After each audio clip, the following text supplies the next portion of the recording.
Assalamualaikum warahmatullahi wabarakatuh. Perkenalkan, nama saya Siti Safaga Az-Zahra, NPM 719212756 dari kelas 2018A. Pada video kali ini saya akan membahas tentang bab 7, yaitu pembahasan tentang KUD, di mana di video kali ini akan dijelaskan tentang peranan KUD dalam pembangunan masyarakat pedesaan, pengembangan KUD, keberhasilan dan kekurangan KUD, permasalahan KUD, terus program pembinaan dan pengembangan KUD, serta strategi pembinaan dan pengembangan KUD. Untuk mempersingkat video ini, mari kita memasuki pembahasan yang pertama. Untuk pembahasan yang pertama yaitu peranan KUD dalam pembangunan masyarakat pedesaan, di mana menurut Muslim Nasution ada dua peranan, diantaranya yaitu peranan primer dan juga peranan sekunder. Di mana pembahasan yang pertama yaitu tentang peranan primer, antara lain ada 4. Yang pertama, meningkatkan efisiensi sektor pertanian sehingga memiliki daya tampung yang besar bagi lapangan kerja di pedesaan. Yang kedua, mengurangi kebocoran nilai tambah sektor pertanian, di mana kelemahan sistem kelembagaan pertanian dapat diminimalisir. Yang ketiga, menghimpun semua daya masyarakat berpendapatan rendah agar mampu terjun ke dalam bisnis yang berskala lebih besar. Untuk yang keempat, yaitu memberi jaminan terhadap resiko yang dihadapi oleh anggota masyarakat berpendapatan rendah. Selanjutnya tentang peranan sekunder, antara lain yang pertama, koperasi berfungsi sebagai penghubung atau sebagai lembaga penampung kegiatan antar sektor di pedesaan yang dimiliki oleh pengusaha kecil. Yang kedua, koperasi bertujuan sebagai perangkat penyampaian informasi kepada masyarakat sampai ke tingkat yang paling bawah. Pembahasan selanjutnya tentang pengembangan KUD. Pengembangan KUD tidak selaras dari perkembangan usaha masyarakat pedesaan. Sebagian besar KUD yang ada jenis usahanya adalah pertanian dan bidang industri rumah tangga, di mana pembangunan ekonomi perdesaan di masa datang tidak akan lepas dari pengembangan usaha yang berbasis ekonomi pedesaan. Dalam hal ini akan dikembangkan melalui KUD sendiri. Karakteristik yang melekat pada KUD bisa merupakan kelebihan atau juga bisa disebut dengan kekuatan yang sangat potensial. Di sisi lain, pada kekuatan tersebut terkandung kelemahan yang justru menjadi penghambat perkembangan KUD tersebut. Kombinasi dari kekuatan dan kelemahan serta interaksi keduanya dengan situasi eksternal akan menentukan prospek perkembangan UKM yang ada. Selanjutnya tentang keberhasilan dan kekurangan KUD. Keberhasilan dari KUD sendiri atau yang bisa kita sebut dengan koperasi unit desa diantaranya yaitu yang pertama, baik tidaknya alat perlengkapan organisasi, di mana sebagai contoh seperti rapat anggota dalam pengurus koperasi dan badan pemeriksaan koperasi. Untuk yang kedua, seberapa jauh kegiatan KUD mampu mengelola tugas yang dibebankan oleh pemerintah. Contohnya yaitu seperti pengadaan sarana produksi, kredit canda pula, partisipasi anggota, dan lain sebagainya.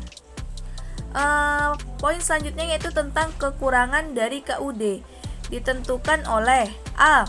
Pejabat koperasi terlalu cepat memberi bantuan, B. Penyuluhan tentang KUD, C. Jumlah tenaga pembinaan koperasi, D. Pejabat koperasi yang tidak tegas, E. Membeli hasil pertanian di bawah harga pasar, F. Belum mampu bersaing di pasaran, dan G. Kurangnya permodalan. Untuk selanjutnya tentang permasalahan KUD, ada dua terkait permasalahan KUD. Yang pertama yaitu tentang permasalahan ekstern. Permasalahan ekstern ini seperti misalnya masyarakat belum mampu sepenuhnya diyakinkan bahwa koperasi merupakan sarana yang efektif dalam mengatasi kelemahan ekonomis dan dapat meningkatkan kesejahteraan masyarakat. Yang kedua, belum adanya rencana induk pengembangan koperasi yang terpadu. Yang ketiga, belum adanya prasarana yang memadai untuk membangkitkan kegairahan untuk berkoperasi. Untuk permasalahan intern seperti koperasi unit desa sendiri lemah dalam organisasi dan manajemen. Selanjutnya tentang sarana dan pelayanan. Sarana dan pelayanan termasuk modal yang belum memadai. Yang ketiga, kurangnya pengarahan yang tepat dalam kesinambungan pengembangan kegiatan ekonomi.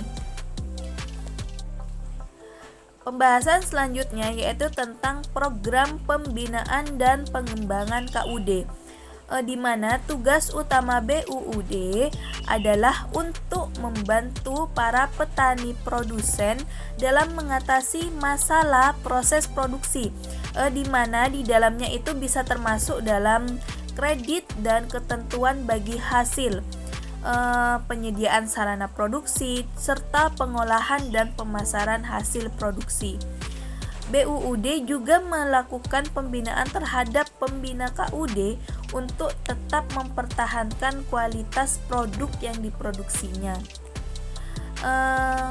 Poin terakhir pembahasan di video kali ini yaitu tentang strategi pembinaan dan pengembangan KUD.